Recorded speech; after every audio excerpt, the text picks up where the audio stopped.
Hubo marcha de uniformados en contra del cierre de la Escuela Nacional de Pesca en la ciudad de Mar del Plata. Ajá. Que están recalientes en Mar del Plata con Petri, con Milei, por el cierre de la Universidad Nacional de Pesca Luis Piedrabuena, que es la que forma a los tripulantes de los pesqueros. Porque estos tipos no quieren pesqueros argentinos. Bueno. ¿Entendés? Entonces, por eso no les preocupa, argentino. les parece una locura formar futuros capitanes o tripulantes de barcos pesqueros argentinos.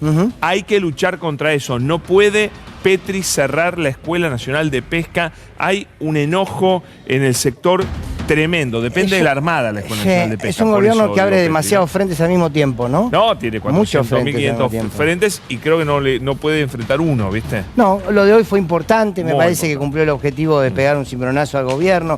Una marcha importante con una articulación también importante, de muchos sectores. Bueno, vamos a ver ahora cómo reacciona el gobierno. Y una historia que bueno, acaba de reaccionar anunciando el veto que ya se publicará.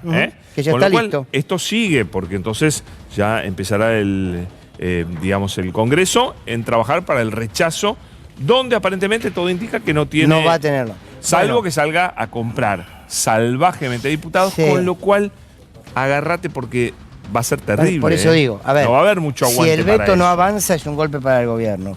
Y si el veto avanza otra vez con la lógica del pago a los traidores, yo creo que una vez pasó, pero dos veces.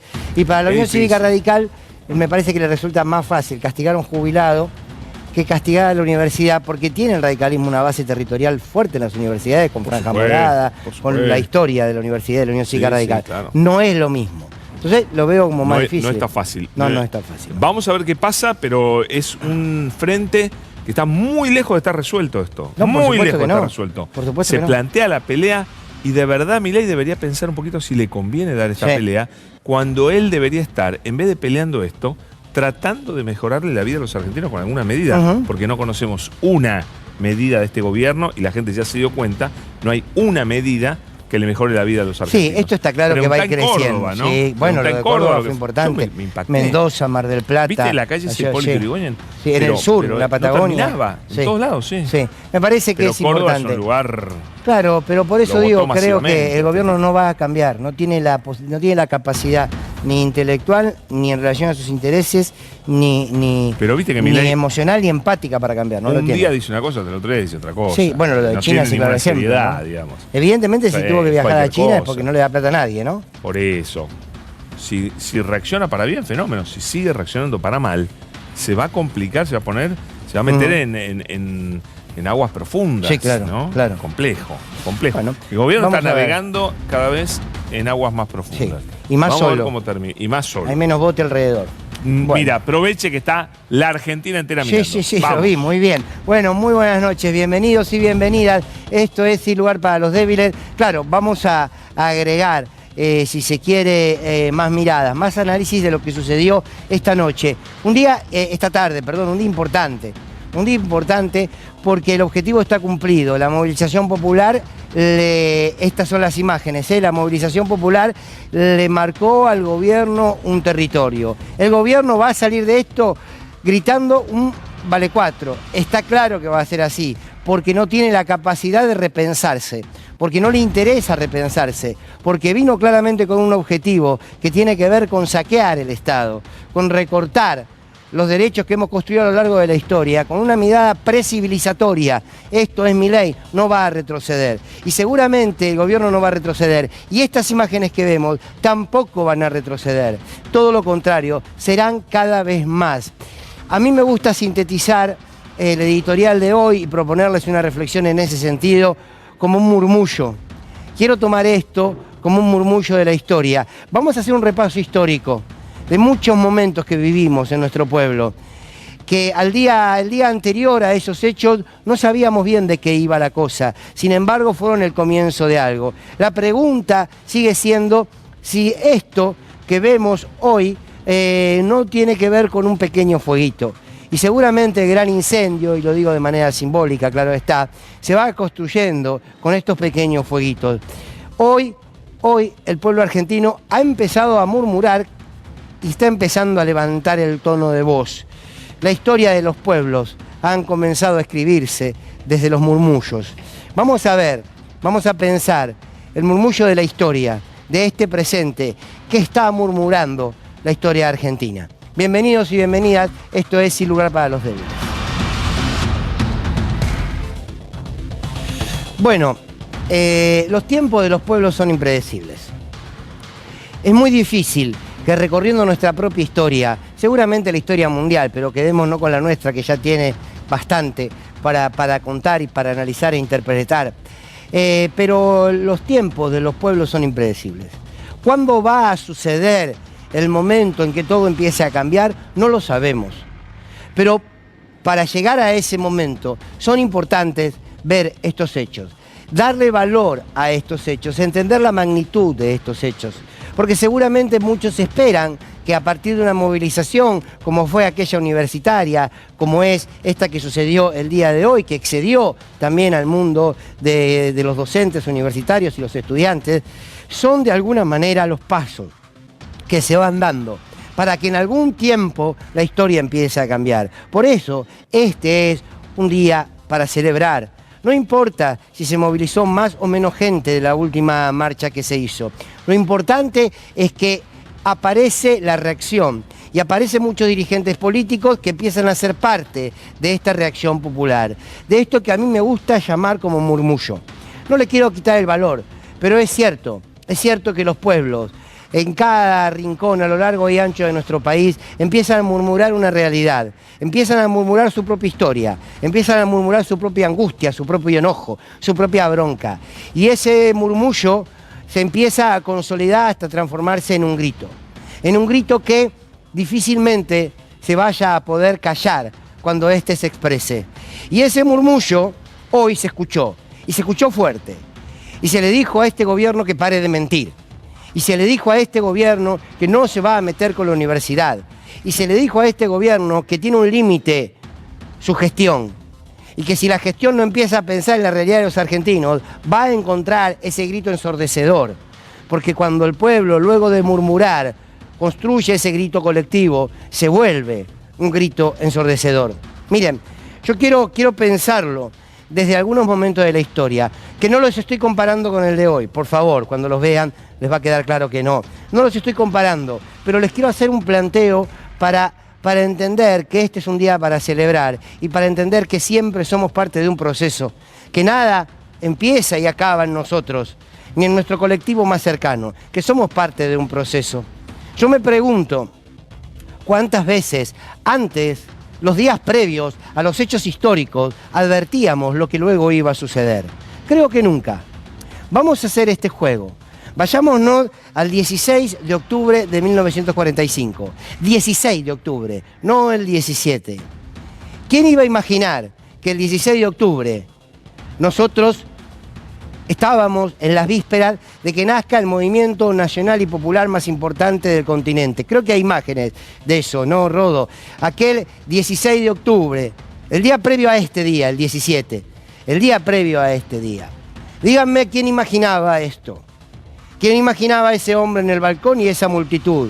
Se estaba construyendo, sí, pero era subterráneo, porque ese murmullo popular es subterráneo. Esa construcción de los pueblos sale desde el pie, nace desde el pie y se va multiplicando. El 10, el 11, el 12, el 13, el 14, el 15 de octubre, el 16 de octubre del 45. Se podía pensar que había una tensión social, pero nunca, ni el poder, ni nadie imaginaba este día, el 17 de octubre. Sin embargo, sucedió. Y uno se pregunta, ¿fue el comienzo de? Sí, claro que fue el comienzo de. Pero al mismo tiempo fue la consecuencia de un proceso subterráneo, de un proceso silencioso, de un proceso en donde el pueblo murmuraba. Y ese murmullo, ese 17 de octubre, se transformó en un grito.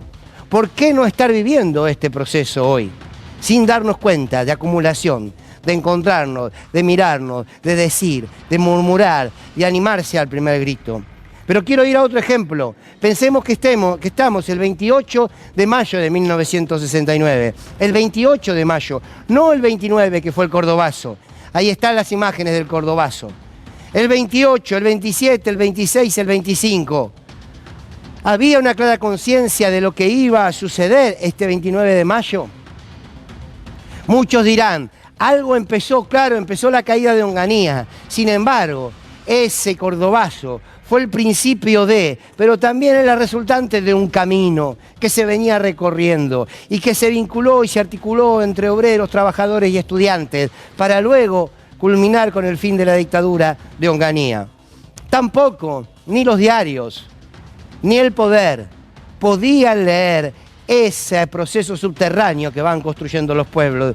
Y la foto de hoy, la foto de aquella marcha universitaria, y la foto de los jubilados, y la movilización en el Garrahan, y la movilización de los trabajadores del CONICET, y la movilización de los trabajadores de Aerolínea, van empezando a construir ese murmullo subterráneo, que algún día tendrá un punto de quiebre, que quizás puede suceder mañana, y no por casualidad, como resultante de ese proceso. Pero quieren ir unos años más, el 29 de marzo de 1982. ¿Por qué? Porque el 30 se iba a dar esa marcha enorme de la multisectorial, paz, pan y trabajo, donde estaba Ubaldini ahí a la cabeza, qué distinto, ¿no? De Ubaldini a Andrés Rodríguez. La historia trágica del sindicalismo, Dios mío. Pero bueno, por generar cariño. ¿Qué pasaba el día anterior? Sí, claro, se venía construyendo. Claro que no resultó de un día para otro. Sin embargo, eso que sucedió el 30 de marzo del 82 empezaba a marcar el fin de la dictadura. ¿Y lo vieron? ¿Se vio? Sí, quienes lo estaban armando. Esa marcha, que no era fácil hacerla, esa movilización que requería coraje, fue la que marcó un punto de quiebre. Pero insisto, no nació ahí, porque no todo nace un día. La historia no se construye en un día ni se agota en un día. Era resultante de un proceso, y perdonen que sea reiterativo con las palabras, pero quiero hacer fuerza con esta idea. Y nos podemos ir al 17-18 de diciembre del 2001. Claro que había un clima, porque el hambre venía desde la década del 90 y comenzó a implosionar en el gobierno de la Rúa. Pero ¿quién iba a imaginar el 17 a la mañana, el 18 a la mañana, que el 19 y el 20 aparecía el punto de quiebre? Aparecía el punto de quiebre que terminaba con un presidente escapando en un helicóptero. ¿Quién lo iba a imaginar?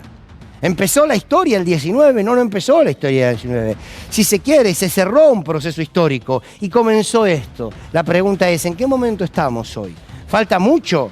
No para ese 19 y 20, quizás para otro tipo de punto de quiebre, pero en eso estamos.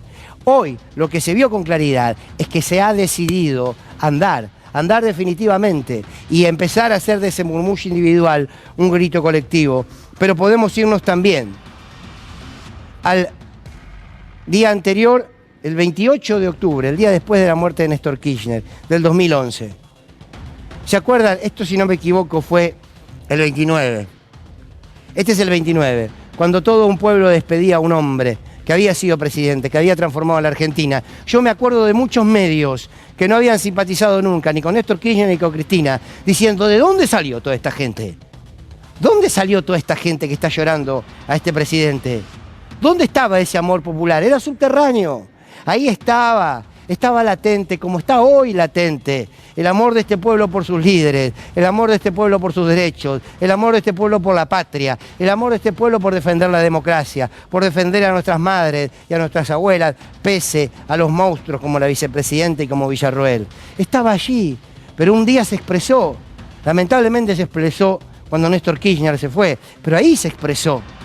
Pero vamos años después y pensemos, si alguien imaginaba que alguna vez la historia argentina, un 9 de diciembre del 2015, iba a despedir, como nunca antes en la historia, a una presidenta diciéndole gracias por lo que usted hizo, gracias por la patria que recuperó, gracias por la patria que construyó, gracias por haber recuperado la educación, la salud, el trabajo, los vínculos con la región. Ese pueblo que le dijo gracias a Cristina Kirchner el 9 de diciembre, el 8, no imaginábamos que iba a ser esto. ¿Y esto fue el comienzo de algo o fue la manera de cerrar un ciclo? Quizás fueron las dos cosas. Cerrar un ciclo para que empiece otro, para que empiece otra etapa. Insisto, no hay hechos que son en sí mismos fundantes. Es todo un proceso que te hace que existe un día donde todo empieza a cambiar. Por eso valoremos el día de hoy. Por eso valorémoslo. Miren, salgamos de los hechos históricos, vayamos a las personas. Permítame un juego, permítame ir al fútbol. ¿Dónde nace Maradona? En el gol a los ingleses en 1986, gambeteándose medio equipo con ese relato extraordinario de Víctor Hugo y su barrilete cómico. ¿O nace en el pibe de Fiorito cuando le preguntan qué querés ser cuando seas grande? Campeón del mundo, dice. ¿Dónde nace Maradona? ¿Allí nace su historia o nace en ese gol que lo inmortalizó? Seguramente nace en esa historia, en donde no lo conocíamos, no sabía quién era, y se hace visible en un mundial, en ese gol y a los ingleses. No siempre la visibilidad nos da certeza del valor del hecho que miramos en ese momento. El momento de la visibilidad es un momento que nos advierte que existió desde antes. ¿Cuándo nació Lula? ¿Cuándo Lula fue el gran Lula? ¿Cuando coronó como hijo de un obrero como presidente de Bolivia? ¿O cuando luego de haber enfrentado con su pobreza, con su familia toda la pobreza, decidió organizarse, sindicalizarse y construir el Partido de los Trabajadores en Brasil? ¿Cuándo nace Lula? Y algunos dirán, no, cuando fue presidente. Y yo le diría, no. Nació cuando salió de la pobreza y dijo, yo voy a organizar, yo voy a disputar poder, yo voy a organizarme con los trabajadores. Y la pregunta entonces siempre es esa. ¿Cuándo empezamos a contar la historia? Esto que sucedió hoy es un murmullo de la historia. Será grito, no tengo duda que será un grito. Más temprano que tarde será un grito. Habrá que sostener el murmullo y empezar a levantar la voz. Porque hoy estamos hablando de esto y en 2 meses quizás hay una movilización que quintuplica esto. No lo sabemos, por eso hay que poner en valor esto. Y no creer que aquí empieza todo o acaba todo. Por eso insisto que siempre que el pueblo se manifiesta es un momento para celebrar. Miren, hoy Franco, el jefe de gabinete, habló, o ayer, ya ni me acuerdo, y dijo que lamentablemente esta movilización, esta marcha se armó como una cuestión política. Y sí, Franco, ¿qué es la educación? La educación es una decisión política de un Estado. Las políticas educativas son precisamente metodologías, instrumentos para aprender, desde un vínculo politizado, porque somos sujetos políticos.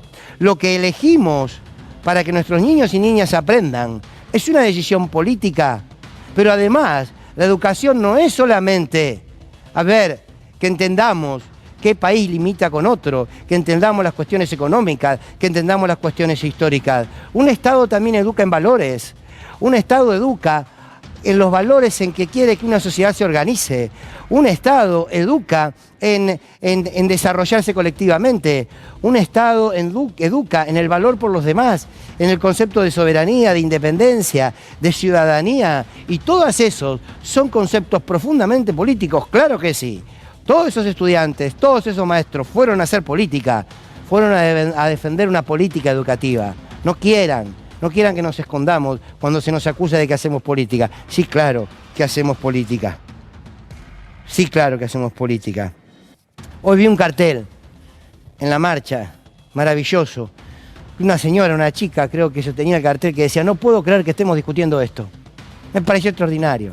Tenés razón a quien llevaba el cartel. Yo tampoco puedo creer que estemos discutiendo esto, pero lo estamos discutiendo. Y cuando el enemigo, el adversario, y te tira las cartas y tenés que jugar y tenés que salir a responder, porque quedándote callado no solucionas nada. Y lo vamos a discutir hasta volver a vencer. Lo vamos a discutir hasta que terminen con esta maldita idea de que cada vez que gobiernan se quieren llevar puesto todo. Quiero terminar con algo, haciendo un repaso histórico, como intentaba hacer recién, teniendo en cuenta esto, los murmullos de la historia. Estamos yendo hacia algún lugar.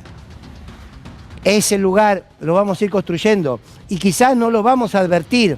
No es un lugar que se habita y que está en la quietud. Es un lugar que vas recorriendo, que no te detenés nunca y en un momento, en ese andar, te das cuenta que estás en el lugar indicado para transformar la realidad. No es una puerta que golpeas, pasás y te sentás. Es un camino permanente, al fin y al cabo somos eso, el camino que elegimos recorrer y en el que elegimos vivir. Las discusiones de hoy son las discusiones de 1810. ¿Cómo? Sí. Miren, en el mes de marzo de 1810 Belgrano escribió: Manuel Belgrano escribió: hubo un tiempo de desgracia para la humanidad en que se creía que debía mantenerse al pueblo en la ignorancia y por consiguiente en la pobreza, para conservarlo en el mayor grado de sujeción. Pero esa máxima injuriosa al género humano se proscribió como una producción de la barbarie más cruel. Y nuestra sabia legislación jamás la conoció. Y se preguntaba Belgrano: ¿cómo se quiere que los hombres tengan amor al trabajo, que las costumbres sean arregladas, que haya copia de ciudadanos honrados, que las virtudes ahuyenten los vicios y que el gobierno reciba el fruto de sus cuidados, si no hay enseñanza y si la ignorancia va pasando de generación en generación con mayores y más grandes aumentos? Esto decía en 1810 Manuel Belgrano. ¿Se dan cuenta que todas las luchas son las mismas? Simplemente las van ayornando con nuevos discursos. Pero en aquel entonces, un hombre como Belgrano decía, ni más ni menos, que se nos quiere sacar la educación para poder sujetarnos, dominarnos, manejarnos. No es una frase de un sobrecito de azúcar, es la realidad por la que peleaba Belgrano y es la realidad por la que peleamos hoy. Claro, lo dijo en marzo. Sabía que en mayo, un 25, se iba a dictar nuestra revolución. No sé. Lo que sí sé es que muchas veces hay que enamorarse del camino, más que del horizonte. Somos eso. Y hoy el pueblo ha decidido empezar a caminar otra vez. Vendrán momentos difíciles, avances y retrocesos, pero este murmullo inevitablemente se transforma en grito, que los va a ensordecer. No tengan duda de eso. Y a buena hora por la democracia. Que escuchen lo que tienen que escuchar. Bienvenidos y bienvenidas. Esto es El Lugar para los Débiles.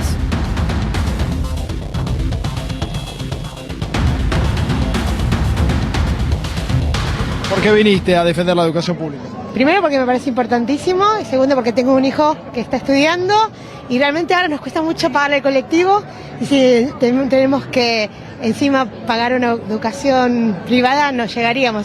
Vine a la primera, vine a esta también, vengo porque si bien ya soy recibida, también soy docente de la UBA. Me parece muy importante defender lo que tanto tiempo tuvimos y lo que tanto tiempo nos costó. Es muy importante la convocatoria para no perder los derechos que conseguimos. ¿Qué estudiaste? Estudié relaciones de trabajo. A mí me dio todas las herramientas que tengo hoy. Yo soy diseñadora gráfica, hoy doy clase en diseño y para mí es una oportunidad para poder tener un futuro mejor, para poder pensar, tener pensamiento crítico y porque creo que es un derecho poder estudiar. ¿De dónde venís, Jonas? ¿De qué barrio? Casanova, de la Facultad ¿Por qué de está Matanza. la Facultad de La Matanza? ¿Qué estudias? Me recibí de Comercio Exterior. Y ¿Por qué viniste? siento que es una obligación estar acá. Creo que es una forma de agradecer a la educación pública de hoy poder tener un trabajo, de poder tener otra perspectiva de vida, que es lo que le llamamos movilidad ascendente.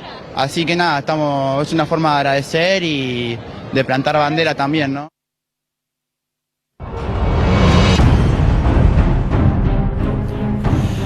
Bueno, muy buenas noches, querido Jorge Elba, Abigail, Lasalle, Pablo. Buenas Vecina, noches. ¿cómo les va? Bueno, ¿cómo han vivido este día? ¿Qué reflexión les ha dejado? A mí la verdad que hoy a la tarde se me caían las lágrimas. Escuchaba algunos relatos de mamás, abuelas, adolescentes, y la verdad que decía, qué injusto todo lo que estamos viviendo. Qué injusto, qué feo. Y sobre todo teniendo en cuenta que cuando uno piensa en el futuro, piensa en los sueños, ya lo hemos dicho acá, verse de esta manera tan coartada las ganas de poder ser algo, y que después te mande un comunicado de la oficina del presidente diciendo que en realidad somos todos una manga de prostitutos porque estuvimos en una marcha. Sí. Más fuerte todavía, te lo digo y se me vuelven a llenar los ojos de lágrimas, Mira, porque me parece tan cruel. No te quiero corregir la palabra porque entiendo dónde ibas, pero le agrego algo, si me permitís. Qué difícil que está ser alguien. Sí, claro. además de algo, ¿no? Sí, ser alguien. Porque vos querés ser un estudiante y no podés, vos querés ser un trabajador y no podés, vos querés ser un buen padre, una buena madre, y no buena, podés. qué sé yo, y no le podés llevar el plato de comida a tus hijos, ¿no? Entonces, no Querés poder terminar ser, bien ¿no? tu vida Claro, y no bueno, podés. claro. Querés ser un viejito Yo feliz. creo que qué esa sé fue la yo. sensación un poco de hoy en la plaza, ¿eh? Fue un Yo poco sé- diciendo, basta, Sí, che, nos yo están sé lo que dando... creo, mientras estas iniciativas que se ven a lo largo y a lo ancho del país y en el resto del mundo muestran a cientos de miles de personas llenando espacios públicos y poniendo en ridículo a Patricia Bullrich, que sus protocolos tiene que abandonar doblemente, porque en este caso son la representación de la clase media de la Argentina, a la cual supuestamente no se los puede golpear. Sí pueden golpear a los trabajadores, a los viejitos, pero acá el protocolo se suspende momentáneamente. Pero existiendo efectivamente, como bien vos decías, Fer, antes en la editorial, existiendo esta movilización, estos antecedentes de lucha de nuestro país que vienen desde 1918 del Cordobazo, de los 50 de la gratuidad que dio el peronismo de la universidad pública, evidentemente yo lo que creo que a mediano plazo el actual gobierno está derrotado. Está derrotado. Esto va a pasar Sí, y claro vamos que a va a pasar. recordar, con mucha tristeza seguramente, haber tenido que luchar contra estos sátrapas de la ignorancia y de la perversión y de la crueldad. Pero están las bases en esas calles movilizadas de un futuro. ¿Para qué sirve la historia? Para enseñarnos que todo lo que hemos conseguido ha sido como resultado de la lucha. Bueno, esto es parte de eso. Sí, y hay algo que es... que me parece que tiene que ver con... Esto va a pasar, es cierto que va a pasar. Y yo estoy convencido que vamos a poder con la crueldad. Y vamos a poder con Milei. Claro que sí. El tema es los costos que se están pagando hoy, que son vidas, que es salud, que es trabajo. Que bueno, que eso, ¿no? Uno es como que hay que tener las menos bajas posibles hasta que esto pase, ¿no? Reducción de daños, le dicen. Bueno, Sí, claro, yo me voy a referir a lo que está pasando, ¿no? Mientras tanto también, porque si bien yo veo este tipo de marchas que fue muy importante en todo el país, ¿no? Porque si uno hacía la recorrida por las diferentes ciudades de la República Argentina, era realmente muy intensa y para mí es esperanzador. Igual comparaba justo cuando veía estos datos de lo que fue el índice de Gini que se conoció en estas horas a través del INDEC. La marcha fue el 23 de abril.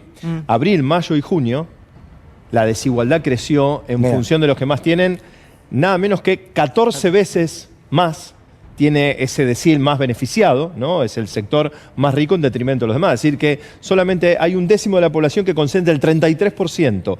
Y me parece que parte de eso también se reflejó hoy un poco acá, ¿no? Se veían los adultos mayores, se veían las familias, no solamente el docente, sino el laburante. Es decir, esto empezó a juntar quizás a otras partes que quizás en la anterior no habían marchado. Ahora yo me pregunto, este deterioro en realidad es general, no es solamente de la universidad, y vemos que la protesta está creciente. Y me parece que la clave está ahí, que yo ya lo he mencionado muchas veces. Está buenísimo marchar por la universidad, por los docentes, por el financiamiento, por la educación que nos iguala, nos incorpora y nos integra. Pero no nos olvidemos que en este caso vallaron al Congreso, pero el otro día rodearon con escudos, con gases y con tonfas a un grupo de 20 jubilados en el suelo y estaban solos.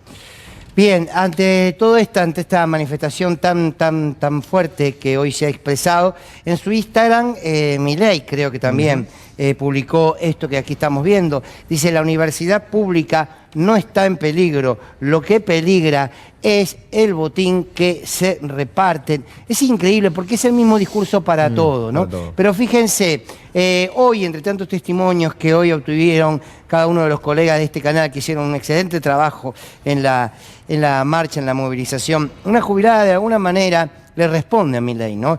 Le responde a este discurso que, insisto, no, el problema no es que queremos terminar con las universidades, el problema es los que están en el curro de ahí. El problema no es que queremos terminar con los derechos humanos, el problema es que ahí hay un curro, no es que queremos terminar con la Casa de la Moneda, el CONICET y el Estado, porque no, por el curro. Con ese discurso se quieren llevar puesto todo, lo están haciendo. Vamos a ver uno de los testimonios que hoy se expresó en la plaza.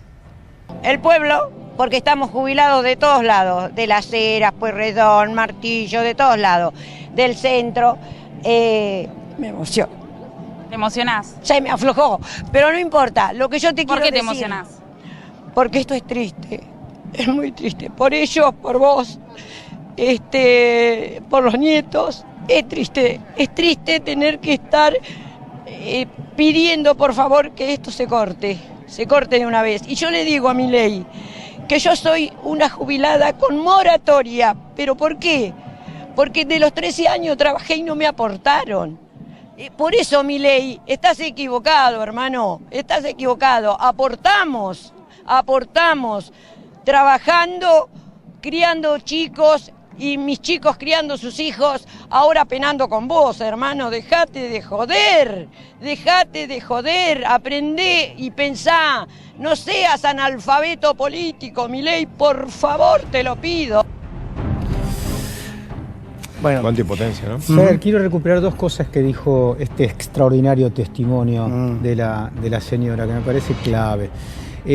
Por un lado, entender que la destrucción de la educación pública lo que pretende es la mercantilización del sistema universitario. Milei se formó en una universidad privada y para él no hay curro en el negocio de la educación, ni hay curro, por ejemplo, en el negocio de la salud. Están destruyendo el primer hospital más importante de la Argentina, que es el Garrahan, pero obviamente quieren darle ese negocio, lo que queda, que ahí es gratuito, a las grandes industrias de los sanatorios privatizados. Entonces quieren destruir todo lo público para hacer negocio. Ahí no hay curro. Y el segundo elemento que me parece que decía la señora y que es que agradecía también por contraposición en su cartel a Axel Kicillof, no sé si recuerdan el cartel, estaba muy claro, por ser la contrabalanza de lo que está haciendo este personaje abyecto llamado Javier Milei. Por, a pesar de ser una provincia que tiene casi el 40% de la población de la Argentina, que los han reducido terriblemente la coparticipación y que los están estrangulando, a pesar de eso, Axel la semana pasada inauguró jardines, brinda educación para chicos a partir de los 3 años. Es decir, esta contraposición es la que también me parece que va a estar en la calle. Hay imágenes fuertes, Avi, ahora voy con vos, perdóname, hay imágenes fuertes que hacen este contexto. Esta imagen es fuerte para el gobierno, ¿está claro? La posible foto de una derrota en la Cámara de Diputados con el veto es otra imagen a la que teme el gobierno. La aparición de Cristina es una imagen que le duele al gobierno y que es fuerte, tanto ayer como hoy. La foto de Axel con Lula, la foto de Axel Kicillof siendo invitado a la asunción de Lucía Sheinbaum, Claudia Sheinbaum, la actual presidenta de México. Esas imágenes empiezan a generar un escenario político que no dejan de ser un murmullo, como me gusta decirlo a mí, pero que empieza a incomodar. Y dos cosas frente a esto. Hoy a la mañana nos encontrábamos con el pedido de renuncia del flamante ministro de Salud, Lugones, el dueño del Güemes, del Consejo Directivo del Garrahan, porque habían pedido, de hecho, un aumento. En realidad no era un aumento, era un bono de 500.000 pesos por única vez a los médicos que vienen desde hace 10 meses, médicos y todos los profesionales del Garrahan, solicitando un aumento de sueldo. Con fondos recordemos, propios. Exactamente, 1% de aumento para este mes. 1%, perdón, pará. Sí. Y otra cosa, vos hablabas de Axel con la flamante presidenta de México, que no tiene el mismo discurso de este presidente. Que justamente se para exacta en las antípodas de todo pensamiento que uno puede llegar a decir, bueno, a ver, ¿en qué coincidimos? En nada, en nada. Entonces ahí también debe haber un cambio de paradigma. Ahora, si vos me preguntás, esto que decías vos, Jorge, ¿está derrotado el gobierno? Yo creo que no le entra una sola bala. Vos sabés que en realidad pensaba en eso, porque esta mujer le pide a Milei que reflexione, que recapacite, que piense lo que está haciendo, y no hay forma, ¿no? Porque le estamos pidiendo al hombre que hace pocos días atrás era China, comunismo y no va a poder hacer nada, y de golpe ahora Xi Jinping, ¿no? Aparece rubio, alto, ojos claros, y es algo realmente interesante, ¿no? En la CELAC con Maduro, porque van a estar con Maduro. Sí, ahí. Claro. Imaginen esa escena maravillosa, lo que va a hacer. Bien, son todas piezas que se empiezan a mover. Vamos a seguir compartiendo con ustedes testimonio de esta tarde extraordinaria, donde, por supuesto, había docentes universitarios, había científicos del CONICET, y esto decían. Soy médico. ¿Qué opinás de lo que pasa con la educación pública en este país? ¿Por qué estás acá? Este país llegó a ser grande por la educación pública y por la salud pública. Creo que es indispensable tener una salud pública fuerte y una educación pública fuerte, tanto secundaria como universitaria. De la Facultad de Farmacia y Bioquímica. ¿A qué se dedica? Soy docente e investigadora. ¿Por qué está acá? Porque estamos en defensa de la educación pública, de la ciencia, pero también llevamos la bandera, creo, de la lucha de los jubilados, de la gente que cayó en la pobreza, en la indigencia, de los comedores que no tienen asistencia, que Petovelo no da respuesta, qué hace con la alimentación, no ayuda a los comedores, y esos comedores creo que los que pocos que siguen por la solidaridad de la gente. Creo que estamos por todos, no solamente por la educación pública, por todos. Soy docente de la Universidad de Buenos Aires y venimos a reclamar para los no docentes, las docentes y también para los estudiantes este atropello. La verdad estamos todos muy preocupados, también muy asustados. ¿Universitaria? Universitaria, médica, jefa del servicio de docencia de un hospital. Y bueno, soy alguien, gracias al Estado, a la educación pública. Mis padres pudieron hacerme acceder, ellos eran obreros, pero yo fui profesional en la familia. Y eso se lo debo al Estado, a la educación pública, a la universidad pública.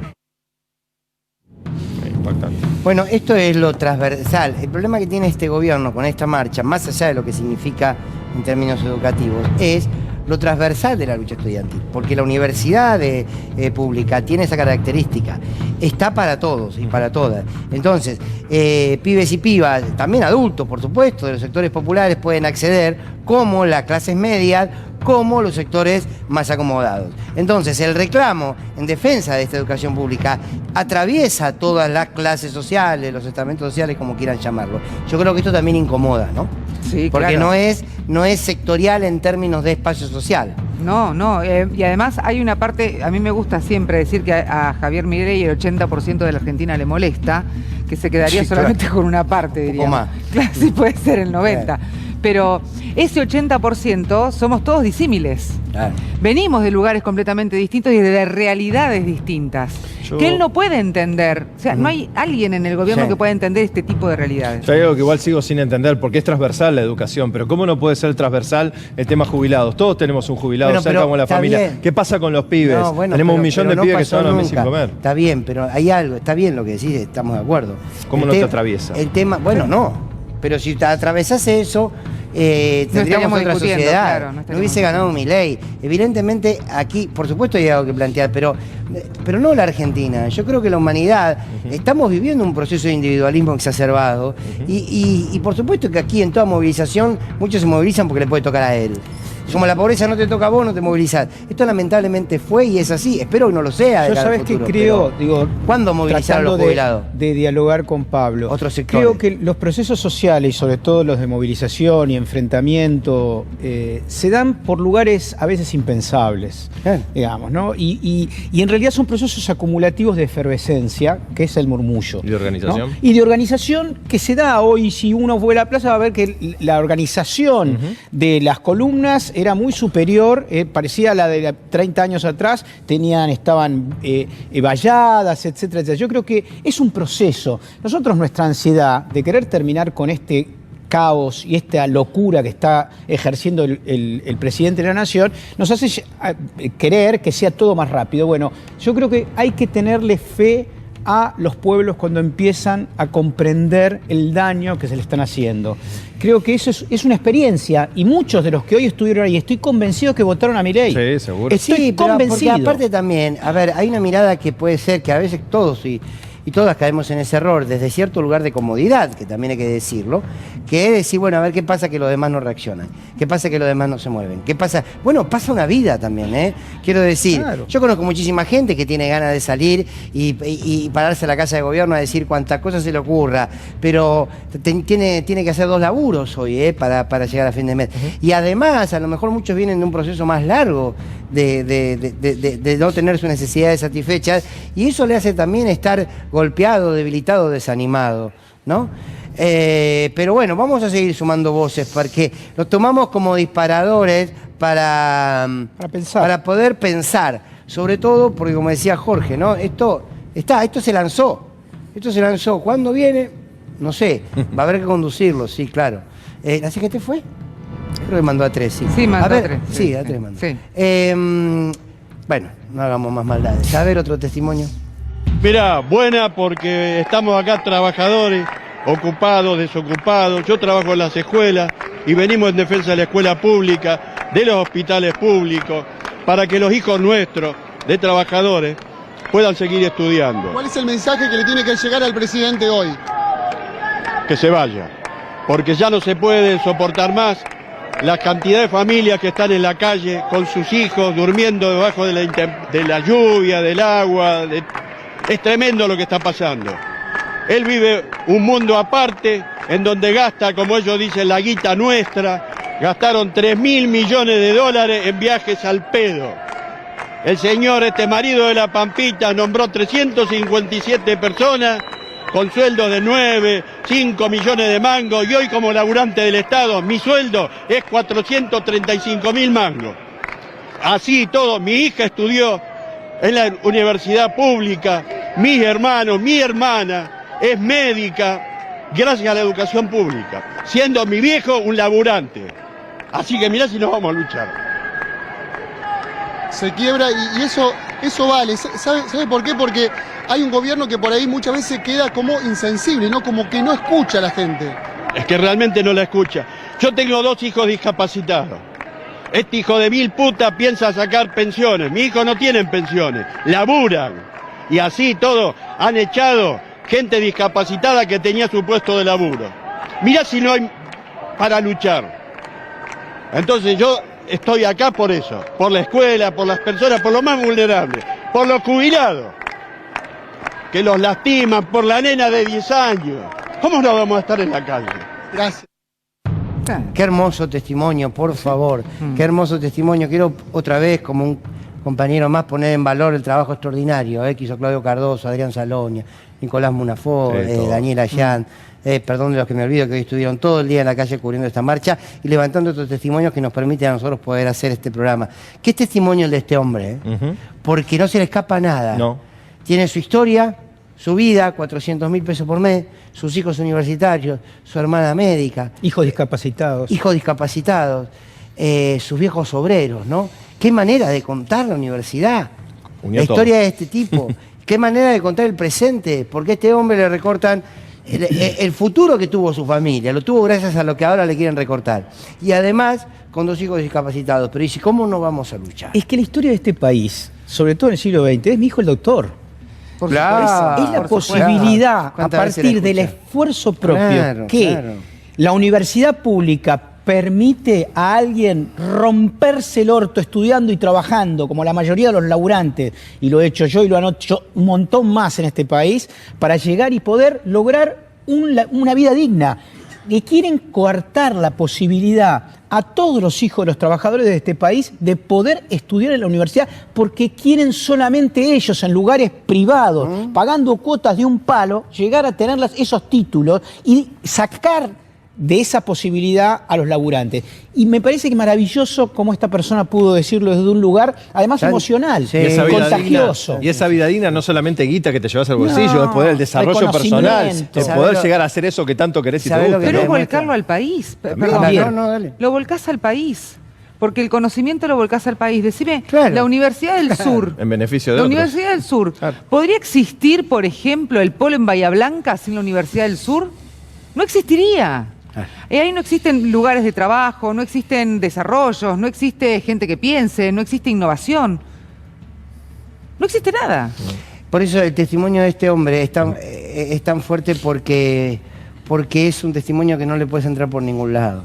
Está desde la vivencia, desde la sencillez, desde cómo se explica la oportunidad en la Argentina. Autenticidad, ¿no? Escuchen a este tipo, tipo con todo cariño, ¿no? Escuchen a este hombre que dijo, ¿cómo no voy a estar acá luchando? Mirá la historia que tengo. ¿Cuántos podemos multiplicar esa historia? Y me quedo con la imagen que tenemos arriba. Che, acá también están los jóvenes, ¿eh? Cuando nos dicen, no, los jóvenes están con Milei. No. Todos jóvenes, ¿eh? La mayoría de los que hoy se manifestaron son jóvenes. Bueno, a ver, veamos, Pablo, los números de la educación, de los salarios.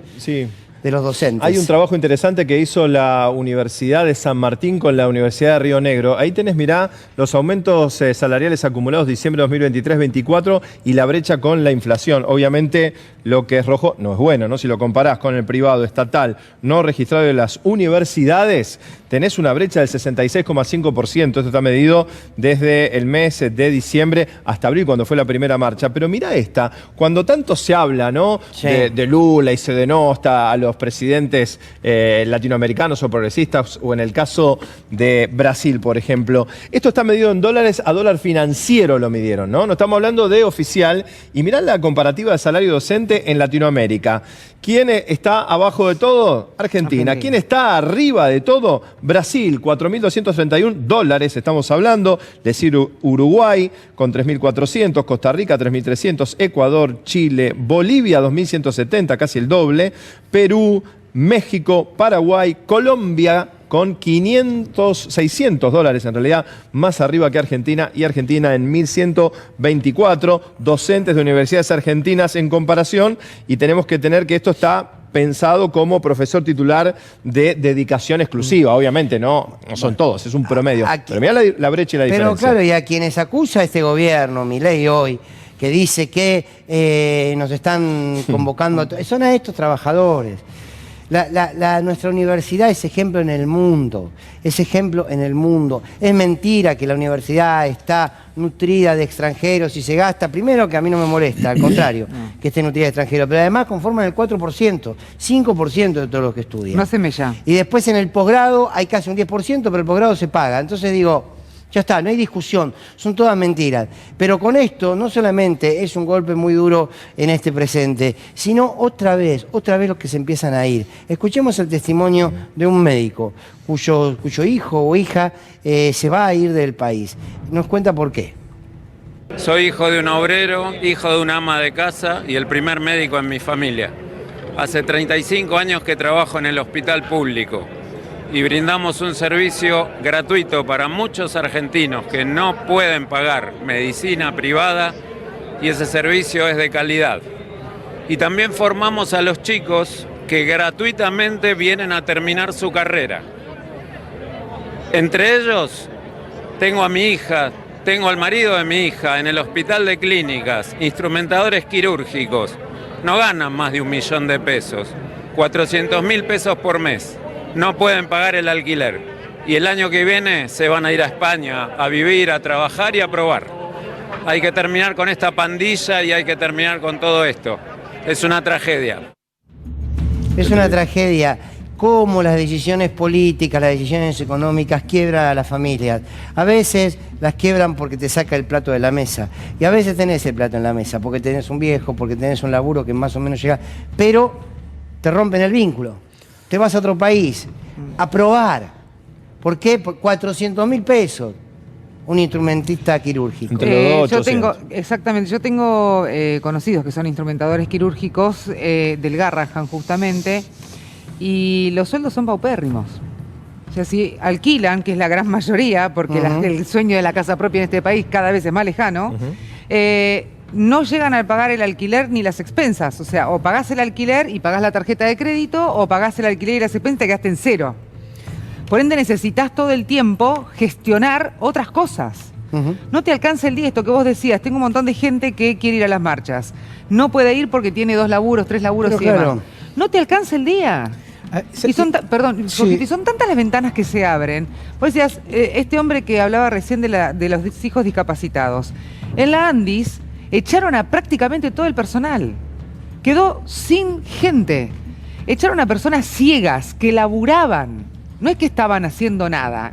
No tienen piedad. No hay una piedad, no hay una visión hacia el otro. Es terrible lo que estamos viviendo. Yo, ¿sabes lo que creo? Digo, porque es más claro cuando se entiende cuáles son los héroes de Milei. ¿Cuáles son las personas que él considera que tienen que ser beneficiados y que no curran, no están en el curro? Los millonarios, los evasores, los que hacen guita a costa muchas veces del laburo de millones de personas. Y fíjate, cuando bajan los sueldos en el mundo privado, ¿quién gana más plata? Sus héroes. Claro. Sus héroes. Entonces, lo que hay que tener claro es que este es un proyecto político. Es un saqueo. Y económico, de un saqueo para las mayorías, pero un beneficio para las minorías de este país. Le han declarado la guerra a los pobres, a los laburantes, y esa guerra tiene beneficiarios, porque la preocupación radica en no darse cuenta de que esto no es para todos lo que está haciendo. El saqueo no es para todos, el saqueo es para los profesores universitarios, para el CONICET, para los laburantes, para los empleados del Estado, para los empleados privados, pero hay alguien que se está beneficiando. Y muchos de esos son los representantes de los trabajadores. También. Manzana. Puede ser. Bueno, me quiero despedir con un tema distinto. Gracias por compartir esta noche, gracias por acompañarnos. Quiero simplemente una reflexión final que tiene que ver con el pedido de paz desde este pequeño lugar del mundo, la paz en Medio Oriente. Y como siempre, uno defiende toda vida. Uno cree que toda víctima inocente es eso, una víctima inocente. Pero también quiero decirles que para leer la historia tenemos que hacer el recorrido. Y quiero hacer simplemente algunas preguntas, porque el poder mediático comunicacional también juega en la guerra. Quiero preguntarles si supieron del mayor ataque en décadas que Israel llevó adelante sobre Cisjordania en agosto del 2024. Seguramente la respuesta será que no. Quiero preguntarles si saben del ataque de Israel sobre Yemen en el mes de septiembre. Seguramente la respuesta será que no. Si supieron, y está bien, si supimos del ataque de Hamás, ataque que condenamos al pueblo israelí, aquel 7 de octubre, que dejó 1.200 muertos y más de 200 rehenes. Quiero preguntarles si saben que llegan a 41.000 los palestinos y palestinas asesinadas por Israel desde el 7 de octubre. Si saben que el 80% de la franja de Gaza ha sido exterminada. Quería preguntarles si saben del ataque del 30 de septiembre de Israel sobre el Líbano y del ataque de Israel días después sobre Irán. Seguramente no, pero sí sabemos que ayer Irán atacó a Israel. Quería contarlo porque la noticia parece que siempre es el hecho que le afecta al poder. Pedimos paz, pedimos que se cuente cómo se está sufriendo en Medio Oriente, todos. Hoy en día está sufriendo el pueblo israelí, el pueblo palestino, el pueblo del Líbano, el pueblo de Irán. No podemos parcializar el pedido de paz y no podemos hacer de las víctimas victimarios según el posicionamiento ideológico o económico. Gracias por acompañarnos. Mañana a las 11 de la noche, si quieren, aquí vamos a estar haciendo Sin Lugar para los Débiles. Chao.